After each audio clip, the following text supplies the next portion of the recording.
Hello guys, tingnan nyo to. Merong nagbigay sa akin ng, ayan. Alam nyo ba kung ano to? Ang dami oh. Ayan. Alam nyo ba kung ano to? Blueberries. Blueberry picking sila ni Jay. Binigyan nila ako ng isang bag. Ang laki nito. Kung titingnan nyo, kung titingnan nyo to, ayan, nakita nyo yan. Di ba? Ang daming blueberry, oh. Yan, oh, tingnan nyo. Wow, grabe, ang lalaki. Tsaka, kung titingnan nyo gaano ka, ano yung bag.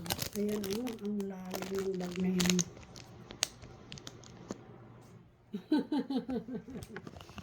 Magsawa ka ng blueberry ngayon. Maganda to pang antioxidants. Tapos malaking tulong dito sa cholesterol, mga ganon. Alam mo, mas mura mag blueberry picking kasi parang cents lang sa kanila daw to Tapos tingnan mo ang laki ng bag na to. Nagulat ako, ang bigat.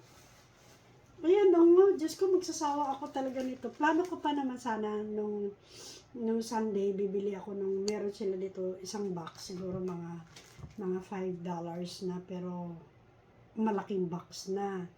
Kasi parang ayoko na mag-picking kasi mainit.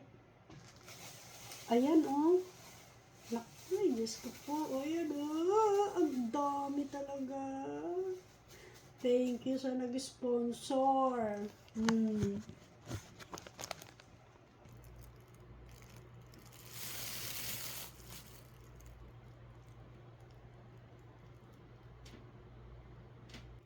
Ayan, magsasawa ako ngayon. Actually, hindi pa nila to nahugasan. Ngayon, nahugasan ko to. Kaya, ayan, dami, diba? Isang bag to, malaki. Meaning, sa bahay nila, ganito pa rin yung natira. Ganito rin yung kadami, yung naiwan sa bahay nila. Kaya, noong Sunday daw sila nag-picking. Parang after ng church nila, dumiretso na sila doon. Ayun naambunan ako, diba? At least, hindi na ako bibili. Bye!